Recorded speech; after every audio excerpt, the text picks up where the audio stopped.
कर्मण्येवाधिकारस्ते मा फलेषु कदाचन मा कर्मफलहेतुर्भूः मा ते सङ्गोऽस्त्वविकर्मणि।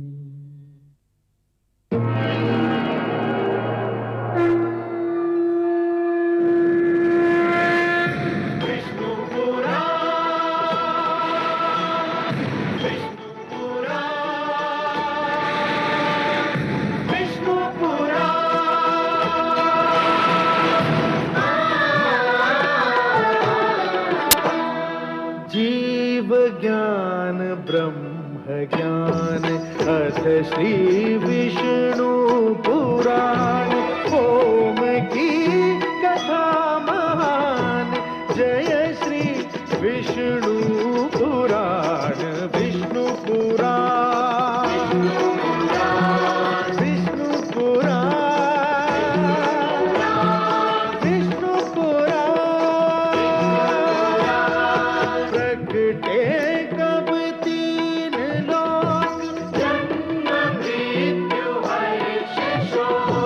प्रगटे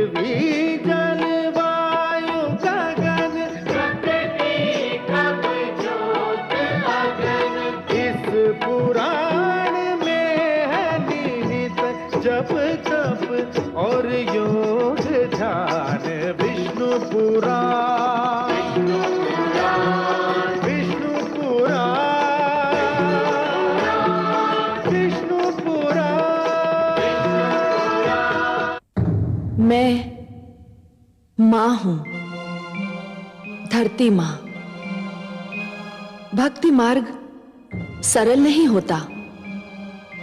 ईश्वर में विश्वास रखना देखने और कहने में साधारण बात लगती है, पर जैसे ही कोई अपने इस विश्वास की घोषणा करता है, उसकी परीक्षा आरंभ हो जाती है और तभी इसका निर्णय होता है कि यह विश्वास केवल दिखावा है अथवा इसमें कुछ तथ्य भी है। यह उसी समय सिद्ध होता है जब ईश्वर पर विश्वास रखने वाला विपदाओं और यातनाओं में भी अडिग रहता है। प्रहलाद को भी यह सिद्ध करना पड़ रहा है कि उसका विश्वास उसके जीवन का दूसरा नाम है और यह सिद्ध करने के लिए वो विष, अग्नि और जल की परीक्षाओं में सफल हो चुका है। पर मुझे पता है कि उसे इतिहास बनाना है और इतिहास बनाने और इतिहास बनने के लिए जो कुछ उसने किया वही पर्याप्त नहीं है। नियति अभी उसे कुछ और तपाना चाहती है। हे सागर देव, एक माँ की पुकार सुन लीजिए।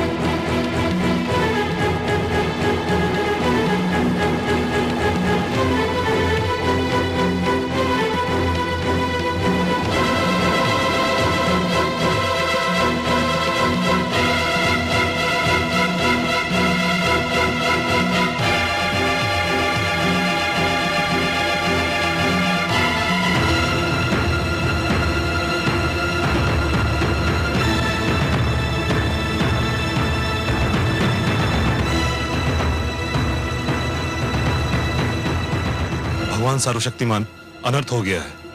क्या हुआ? महारानी कायाधु राजभवन छोड़कर चली गई हैं। क्या? राजभवन छोड़कर चली गई? कहां चली गई? पुत्र वियोग में व्याकुल होकर वो सागर की ओर गई हैं, जहां कामरूप नरेश ने राजकुमार को डुबो दिया था। महाराज, महारानी कहीं जल समाधि ना ले लें। ये माता और पुत्र मिलकर मुझे पागल कर देंगे, पागल कर देंगे दोनों मिलकर। जाओ, रोको उन्हें। वो मेरे रोके नहीं रुकेंगी, केवल आप ही उन्हें रोक सकते हैं। और आपको उनको रोकना ही चाहिए, नहीं तो ये संसार क्या कहेगा महाराज। ठीक है, तुम मेरे साथ चलो और कुछ सैनिक भी ले लो।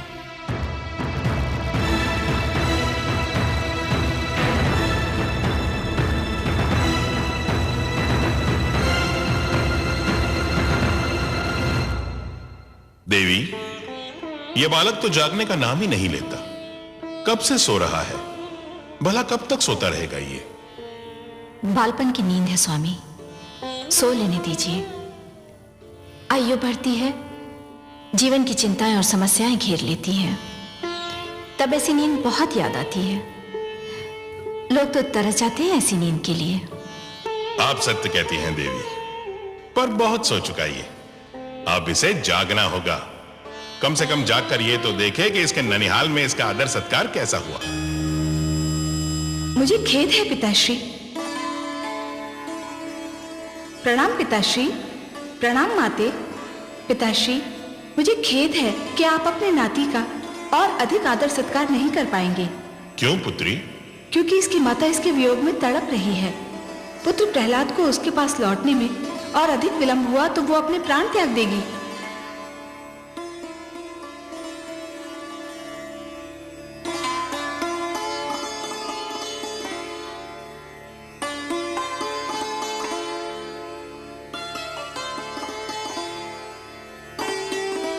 कितना मनमोहक है मेरा पुत्र। इसके मुख से तो मेरी दृष्टि हटती ही नहीं। तुमने इसके सिर पे हाथ क्या फेर दिया पुत्री? इसके माथे पर समस्त सृष्टि का तेज निखर आया है, मानो प्रकाश का मुकुट पहन लिया हो। सुनो पुत्री, तुम स्वयं जाके इस बालक को इसकी माता को सौंप दो। नहीं पिताश्री, पुत्र प्रहलाद को आपकी गोद में फेंका गया था। कयाधु भी इसे आप ही से मांग रही है। दुख से बिलखती इसकी माता को आप अपने हाथों से लौटाएंगे तो उसके हर्ष की कोई सीमा नहीं रहेगी। आप ही इसे ले जाइए। तुम कहती हो पुत्री, तुम्हें ही इस बालक को इसकी माता को सौंप दूंगा।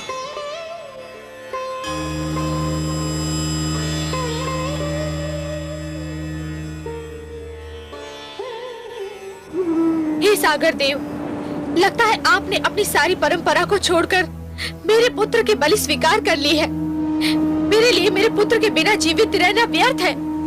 आपको मेरी बलि भी स्वीकार करनी होगी। ठहरो पुत्री, तुम सत्य कहती थी, मैं भेंट नहीं स्वीकार करता। और फिर प्रहलाद तो मेरे दोहित्र समान है। लो, मैं तुम्हारा बेटा तुम्हें वापस लौटाता हूं। धन्य है आप धन्य है सागर देव। आपने मुझे मेरा पुत्र लौटाकर एक ममता की मारी मां पर बड़ा उपकार किया है। मैं कैसे आपको धन्यवाद दूं? इसकी कोई आवश्यकता नहीं है पुत्री। एक माता को अपना पुत्र वापस लौटाना उस पर उपकार नहीं होता, यह तो हमारा धर्म है। हाँ, एक माता से उसका पुत्र छीन लेना अवश्य ये जघन्य अपराध है।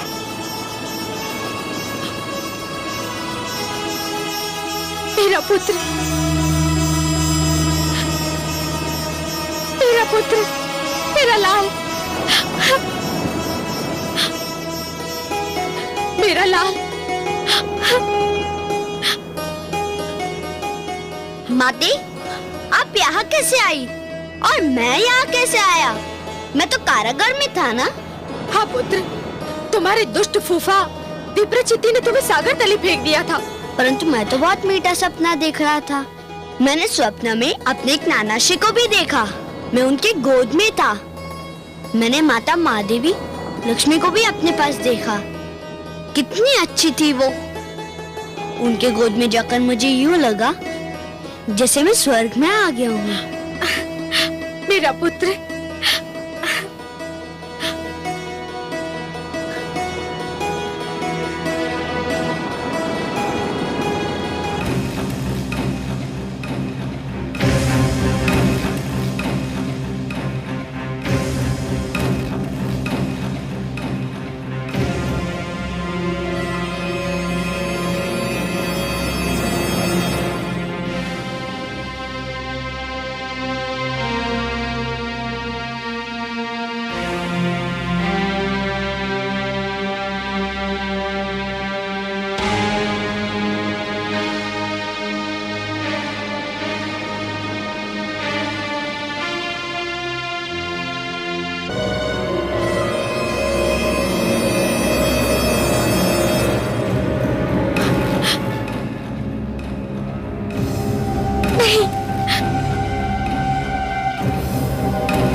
महारानी। नहीं। प्रणाम पिताश्री। दुष्ट, तुझसे पर्वत की ऊंचाई हार सकती है, अग्नि का ताप हार सकता है, समुद्र की गहराई हार सकती है, किंतु मैं तुझसे हार नहीं मानूंगा, कदापि नहीं मानूंगा। सैनिकों पकड़ से। रुक जाओ सैनिकों, यदि किसी ने मेरे पुत्र को हाथ भी लगाया तो मैं इसके और अपने प्राण एक कर दूंगी। मैं भी महान असुरा तारक के महाबली सेनापति चंबासुर के पुत्र कयादु हूँ। मेरे पास भी मायावी शक्तियाँ हैं। मैंने आज तक इन शक्तियों का प्रयोग नहीं किया, पर यदि कोई मेरे पुत्र के निकट भी आया तो आज मैं भी अपनी शक्ति दिखाकर इस शक्ति का प्रयोग करूंगी। देखते क्या हो, पकड़ लो इस धूर्त को। सावधान, आगे मत बढ़िए दैत्येंद्र, आगे मत बढ़िए। रानी, हट जाइए मेरे मार्ग से। रुक जाओ दैत्येंद्र, नहीं, रुक जाओ। प्रणाम गुरुदेव। गुरुदेव, आपने बहुत देर कर दी। आप होते तो मेरे साथ इतना बड़ा अनर्थ ना होता गुरुदेव। आपके ना होने से मेरे साथ क्या क्या ना हुआ। मेरा पुत्र मेरा सबसे बड़ा बैरी बन गया, मेरा उत्तराधिकारी मेरा महानतम विरोधी बन गया गुरुदेव। मैं जानता हूं दैत्येंद्र, मैं सब जानता हूं। तुम चिंता मत करो, अब मैं लौट आया हूं, सब ठीक हो जाएगा।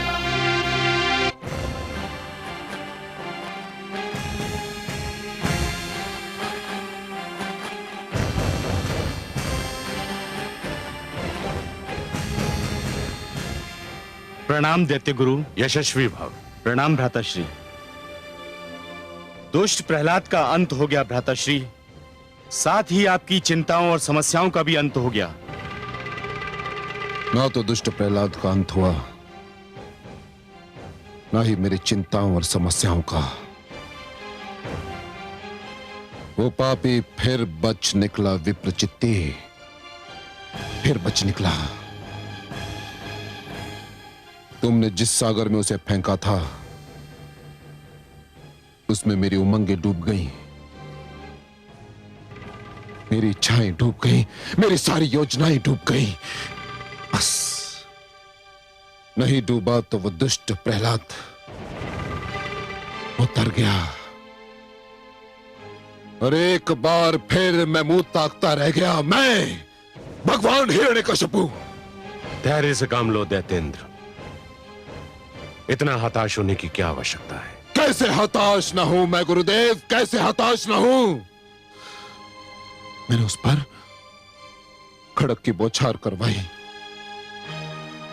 उसे ऊंचे पर्वत से नीचे फिकवाया, मैंने उसे विष दिलवाया, उसे अग्नि में जलवाया, और अब जब विप्रचित्ती ने उसे मारना चाहा, परंतु वो दुष्ट ऐसे कठोर प्राण लेकर जन्मा है कि मरने का नाम ही नहीं लेता। मैं कहां तक धैर्य रखूं गुरुदेव, कहां तक धैर्य रखूं। यह सब इसलिए हुआ था कि मैं यहां नहीं था। संभवतः मैंने तब पर जाकर भूल की थी,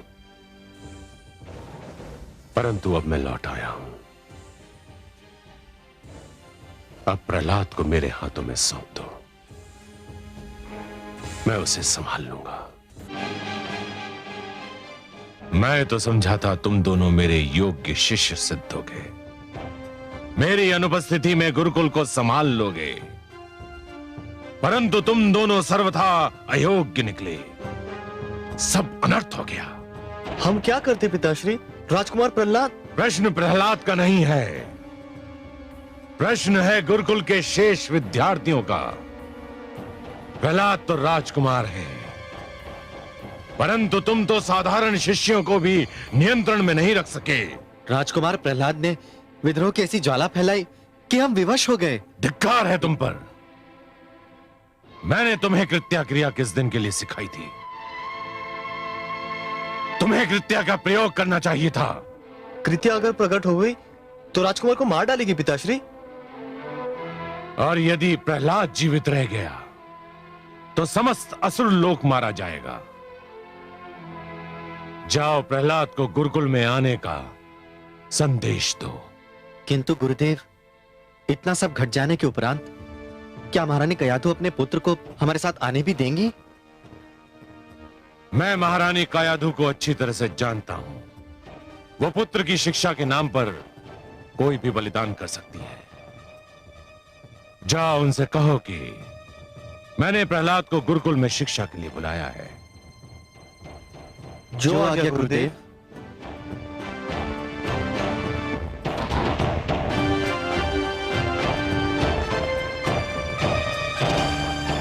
हे कमल नयन, ये कृत्या क्रिया क्या है?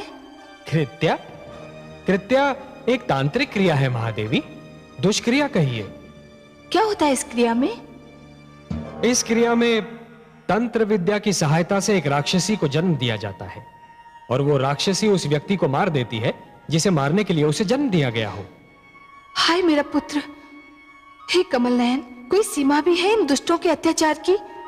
हर जतन तो करके देख लिया इन दुष्टों ने मेरे पुत्र को मारने का, इनके मन को शांति नहीं मिली। महादेवी, जिस प्रकार नरक में चाहे जितने पापी डाल दीजिए पर नरक का पेट नहीं भरता, उसी प्रकार दुष्ट जन चाहे जितने दुष्कर्म कर लें, उनका भी मन नहीं भरता। परंतु हे सर्वेश्वर, क्या इस कृत्या क्रिया का कोई तोड़ नहीं है? है महादेवी, अवश्य है। कृत्या क्रिया का तोड़ स्वयं उसी क्रिया में निहित है। अर्थात? महादेवी, इस क्रिया द्वारा जिस राक्षसी को जन्म दिया जाता है, यदि वो राक्षसी अपने लक्ष्य को मारने में असफल हो जाए तो उन्हीं लोगों की हत्या कर देती है जिन्होंने उसे जन्म दिया था। मेरी कामना है कि ऐसा ही हो। महादेवी, यदि आपकी कामना विधाता के लेख से मेल खाती हो तो वो अवश्य पूरी होगी। भ्राता मर्ग, पिताश्री तो बहुत रुष्ट हैं। यह सब राजकुमार प्रहलाद का किया धरा है भ्राताशण। उन्हीं के कारण हमें यह फटकार सुननी पड़ रही है। और पिताश्री का क्रोध तो तुम जानते ही हो, एक बार चढ़ जाए तो उतरने का नाम ही नहीं लेता है। मेरे मन को पिताश्री का क्रोध शांत करने का एक उपाय सूझा है। क्या? देखो भ्रातामर, यदि हम राजकुमार प्रहलाद को गुरुकुल लाने से पहले मार्ग में हाथी के पैरों तले कुचलवा डालें, तो पिताश्री को बहुत प्रसन्नता होगी और उनका क्रोध भी शांत हो जाएगा। वैसे मैंने इसका प्रबंध भी कर लिया है। तुम भी विचित्र बात करते हो भ्राताशण। अरे पहले महारानी कयाधु को उसे हमारे साथ गुरुकुल ले जाने की अनुमति तो दे लेने दो। अकारण अंधकार में बाण फेंके जा रहे हो। चलो अब।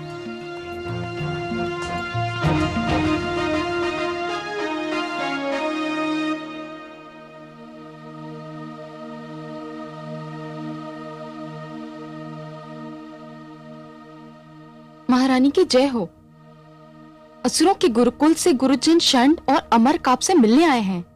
षंड और अमर्क? अब वे यहाँ किस लिए आए हैं? वे कहते हैं कि उनका आपसे मिलना आवश्यक है।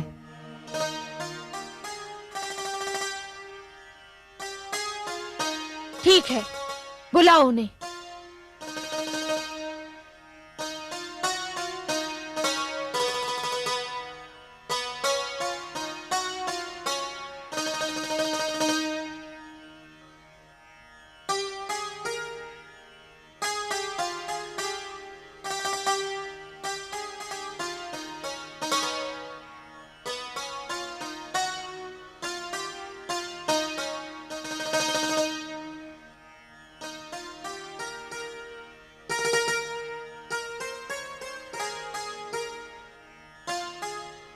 प्रणाम महारानी।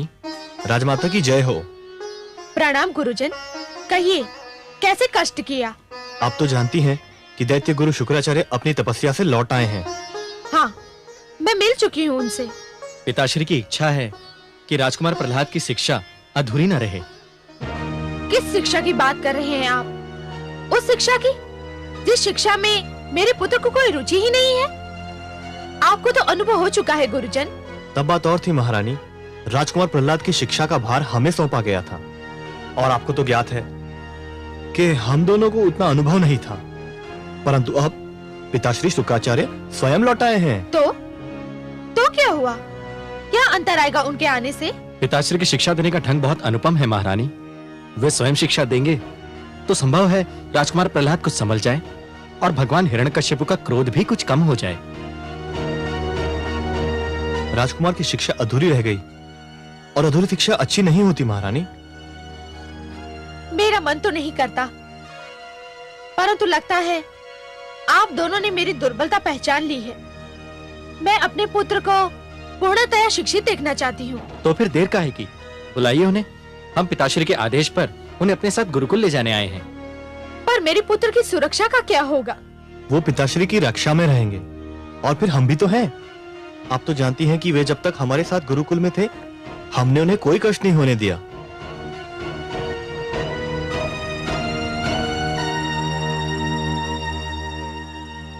पुत्र प्रहलाद,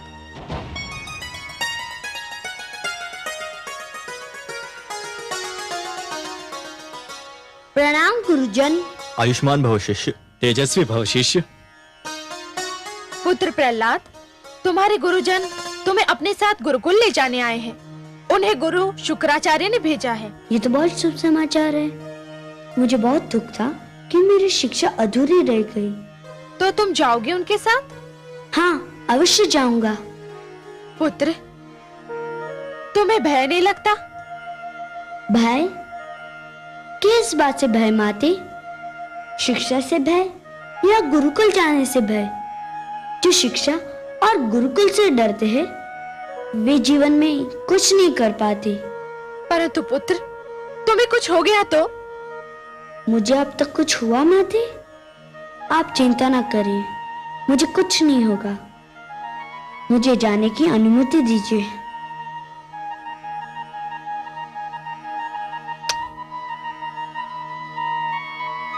आयुष्मान भव पुत्र। चलिए गुरुजन, मैं गुरुकुल जाने के लिए बहुत व्याकुल हूँ।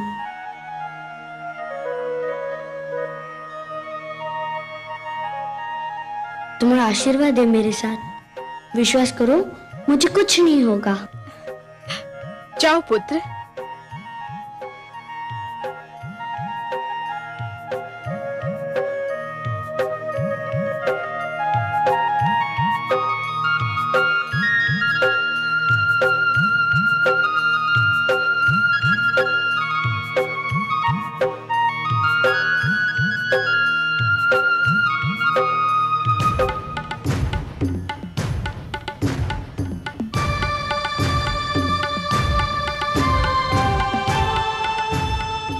प्रणाम गुरुवर। क्या समाचार लाए हो सेनापति? शुभ समाचार है दैत्य गुरु। महारानी कयाधु ने राजकुमार प्रहलाद को गुरुकुल जाने की अनुमति दे दी है। राजकुमार गुरुजन षंड और अमर के साथ गुरुकुल की ओर प्रस्थान कर चुके हैं। शुभ समाचार, अत्यंत शुभ समाचार। मुझे भय था हिरण्यकश्यपु, कहीं महारानी कयाधु ममता की भावना के अधीन होकर प्रहलाद की राह ना रोक ले।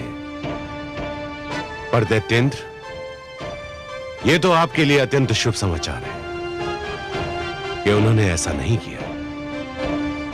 अब आप सब कुछ मेरे ऊपर छोड़ दीजिए। या तो मैं प्रहलाद को सीधी राह पर ले आऊंगा या सदा सदा के लिए आपकी राह से हटा दूंगा। मुझे शीघ्र से शीघ्र गुरुकुल पहुंचना चाहिए। मुझे विश्वास है जहां सब असफल हो गए वहां आप और केवल आप ही सफल हो सकते हैं गुरुदेव। किंतु गुरुदेव, मुझे तभी विश्वास होगा जब मैं उस दुष्ट प्रहलाद के मृत्यु का समाचार आपके मुख से सुनूंगा। मेरे गुरुकुल में जाने की देर है, समाचार आने में देर नहीं लगेगी।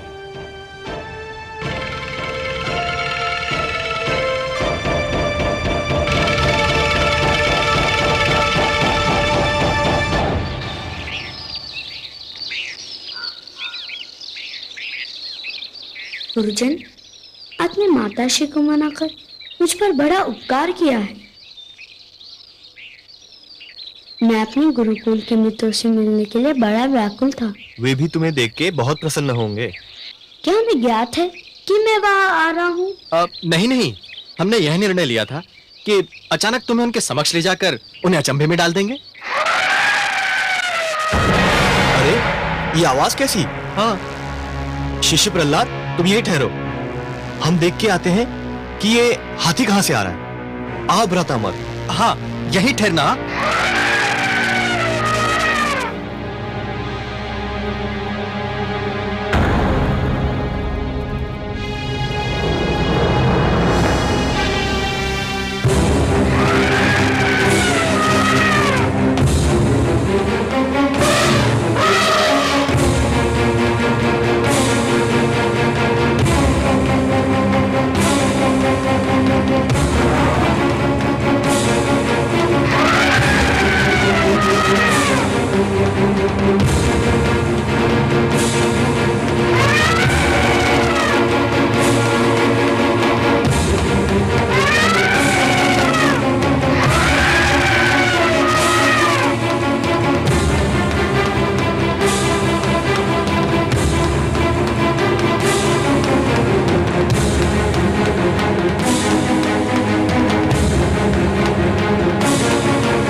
देखा आपने कमल नयन, मेरा पुत्र कितना निडर है, हाथियों से भी नहीं डरा, उनके समक्ष डटा रहा, वे ही सिर झुकाकर चले गए। महादेवी, आपके पुत्र का ईश्वर पर इतना अडिग विश्वास है कि उसने मृत्यु से भयभीत होना छोड़ दिया है। वो जानता है कि उसका जीवन और उसकी मृत्यु दोनों ही ईश्वर के हाथों में है, उन हाथियों के भारी भारी पैरों तले नहीं। आपने सत्य कहा कमल नयन, मृत्यु से क्या भयभीत होना, वो तो एक दिन आकर ही रहेगी, किंतु मृत्यु के भय से जीवन का सुख चैन खोना मूर्खता है, और ये भेद मेरे पुत्र ने जान लिया है।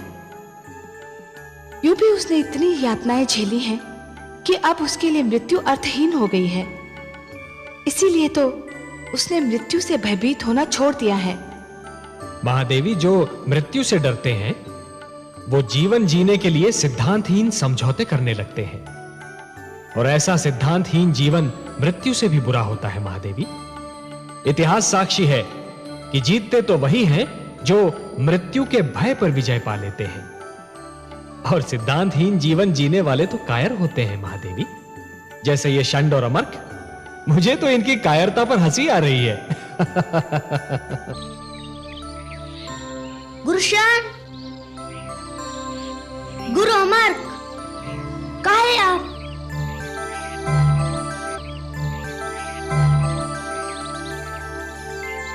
कहाँ चले गए थे आप दोनों? हम कहीं नहीं, हम तो यही थे। हाँ। क्या आप हाथी से भयभीत हो गए थे? नहीं नहीं, हम क्यों भयभीत होंगे? क्यों भ्राताशण? है ना? बिल्कुल बिल्कुल। हाँ। हम तो नित दिन हाथियों के साथ में खेलते हैं, है ना? हाँ। परंतु गुरुजन, लगता है ये हाथी हमारे संग खेलने नहीं, कुछ और करने आया था। कुछ और? चलिए गुरुजन, गुरुकुल में हमारी प्रतीक्षा हो रही होगी। हाँ, चलो।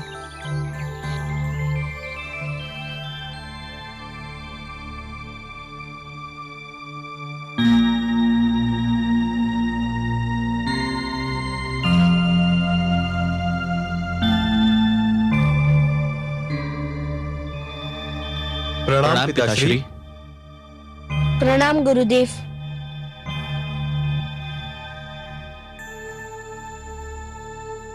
आयुष्मान भव। तुम दोनों बाहर जाओ पुत्र। मुझे शिष्य प्रहलाद से एकांत में बात करनी है।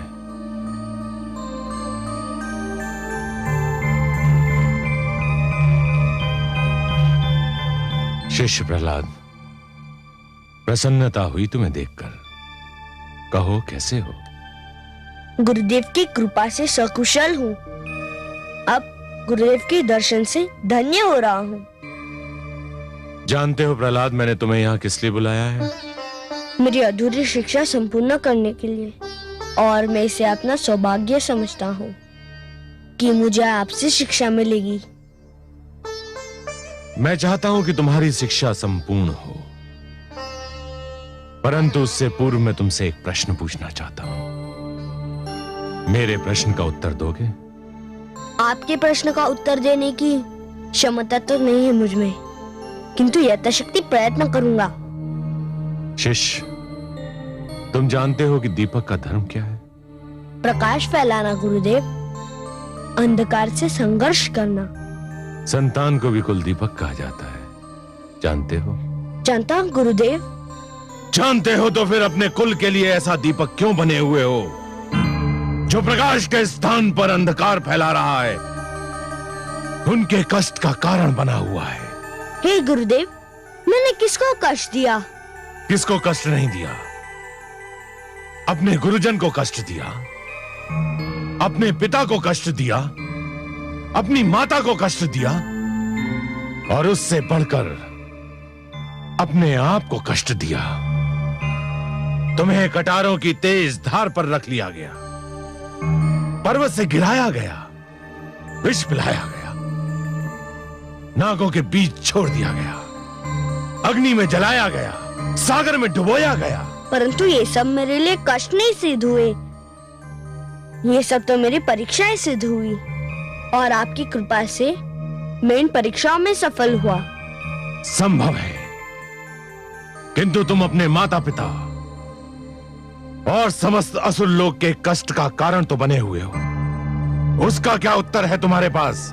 हे गुरुदेव, यदि उनके कष्ट का कारण मैं होता तो विश्वास कीजिए, मैं अपने हाथों अपने जीवन का अंत कर लेता। परंतु ये सत्य आप भी जानते हैं और मैं भी जानता हूँ कि उनके कष्ट का कारण मैं नहीं हूँ। तो कौन है उनके कष्ट का कारण? मेरे प्रश्न का उत्तर दो प्रहलाद। मैं नतमस्तक होकर आपसे क्षमा याचना करता हूँ गुरुदेव, परंतु आपने मुझे उत्तर देने का आदेश दे ही दिया है, तो मेरा उत्तर भी सुन लीजिए। उनके कष्ट का कारण आप हैं।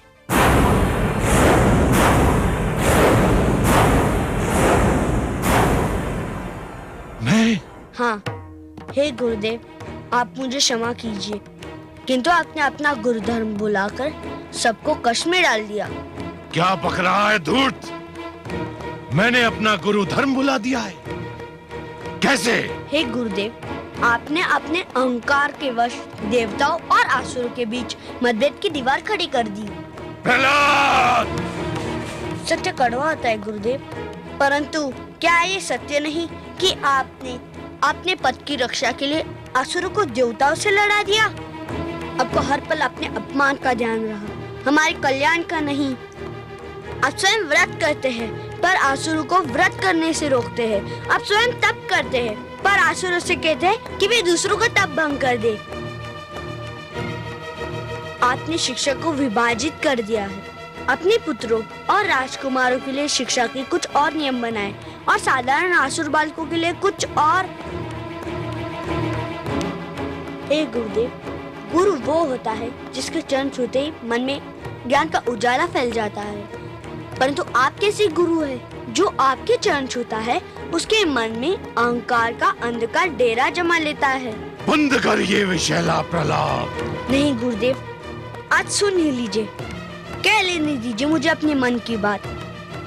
मेरे पिताश्री ने ईश्वर होने की घोषणा कर दी। अब चाहते तो उन्हें रोक भी सकते थे, उन्हें अंधेरों में भटकने से बचा सकते थे, परंतु आपने उन्हें और उकसाया, उन्हें और बढ़ावा दिया और अब वे इतने दूर जा चुके हैं कि उनका लौटना संभव नहीं। दुष्ट बालक, मेरे मन में तो आता है कि मैं इसी क्षण तेरा गला दबाकर तुझे मार डालूं। तो दबा दीजिए गुरुदेव। आपके हाथों मुझे मृत्यु प्राप्त हुई तो मैं इसे अपना सौभाग्य समझूंगा। अवश्य प्राप्त होगी दुष्ट, अवश्य प्राप्त होगी। मैं तेरे सिर पर काल की छाया मंडराते देख रहा हूं। हट!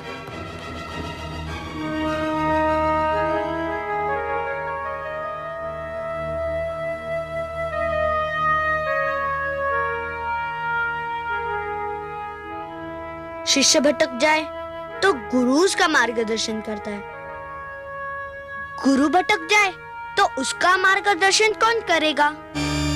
आहा, वाह पुत्र, धन्य हो तुम। हे कमल नयन, सुनिए आपने मेरे पुत्र की बात। एक बालक ने जीवन का सारा दर्शन सामने रख दिया। इसी को कहते हैं गागर में सागर समो देना। महादेवी, सब लोग जीवन को विद्या की दृष्टि से देखने का प्रयास करते हैं, परंतु आपका पुत्र जीवन को भक्ति के नेत्रों से देखता है, इसलिए जीवन के सारे रहस्य उसे विदित हैं। और महादेवी, प्रहलाद को जीवन का एक सीधा और सरल सत्य भी ज्ञात है, और वो सत्य ये है महादेवी कि जिस प्रकार जब एक पुरुष भटक जाता है तो केवल एक ही व्यक्ति भटकता है, परंतु जब एक नारी के पैर डगमगाने लगते हैं तो समस्त परिवार डगमगा जाता है। उसी प्रकार जब एक शिष्य भटकता है तो केवल एक ही छात्र भटक जाता है, परंतु जब एक गुरु भटक जाता है महादेवी तो समस्त छात्र समाज भटक जाता है, और जब समाज भटक जाता है महादेवी तो समस्त राष्ट्र का संकट बन जाता है। परंतु हे कमल नयन, इतनी छोटी सी बात दैत्य गुरु शुक्राचार्य की समझ में क्यों नहीं आती?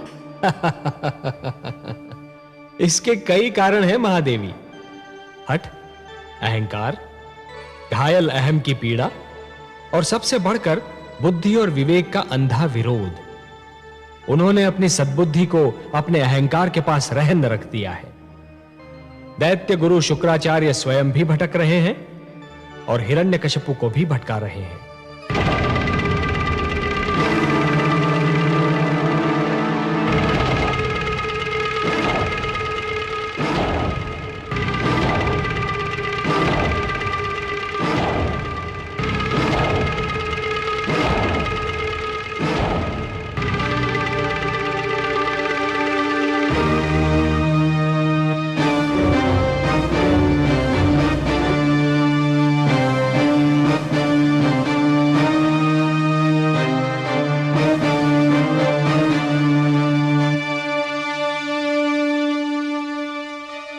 नींद नहीं आ रही है दैत्येंद्र?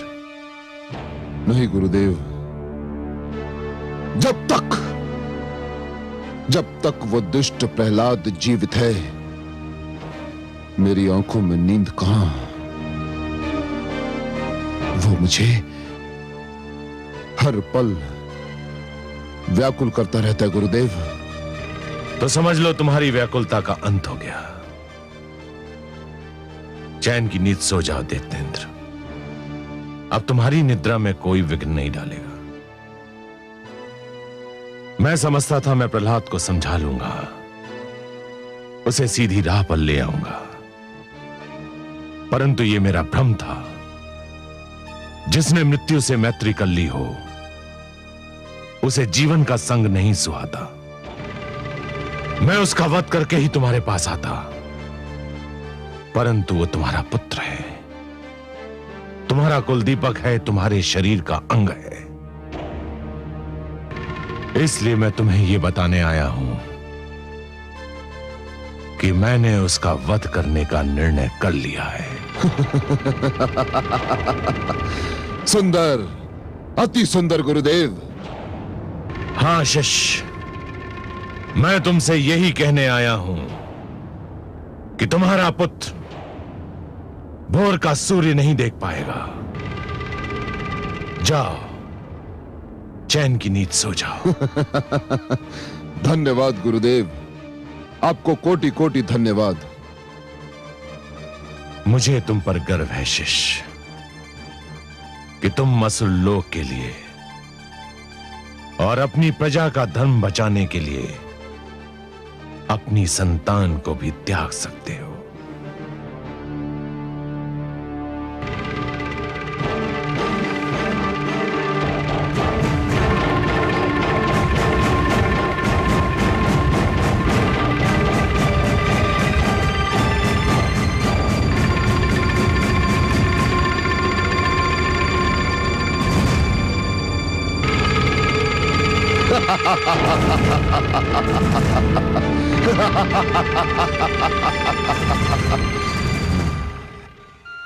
हे कमल नयन, दुष्ट हिरण्यकशिपु की बुद्धि पर तो उसके झूठे अहंकार ने अधिकार जमा लिया है।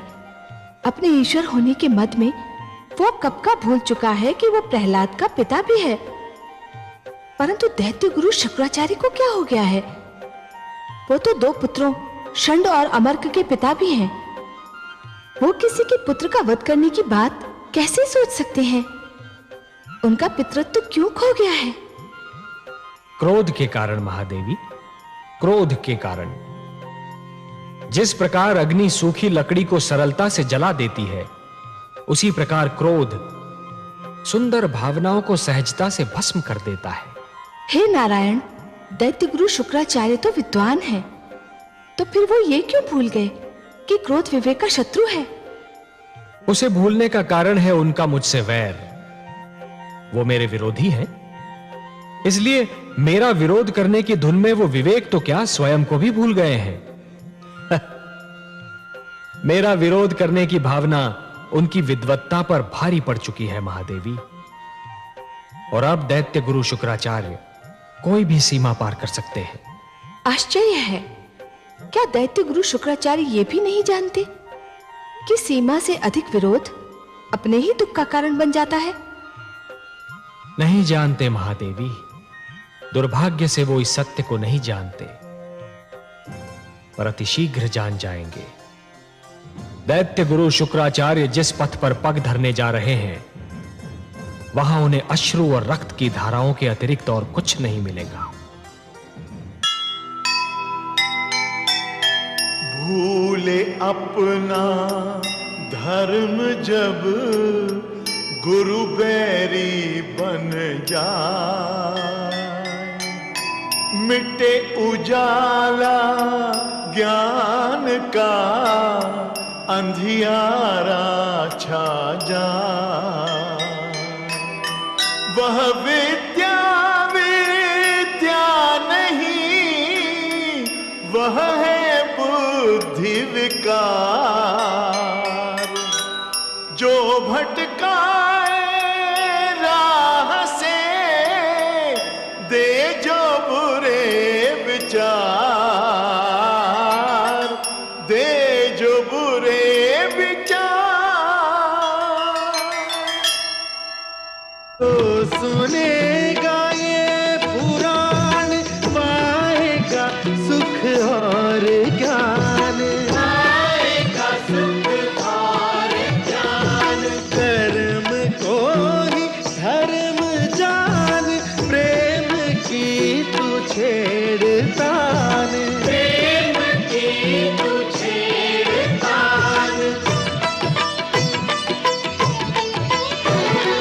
बीते युग बता रहे हैं, बीते युग बता रहे हैं, सत्य पथ पे चल सुजान विष्णु पुराण।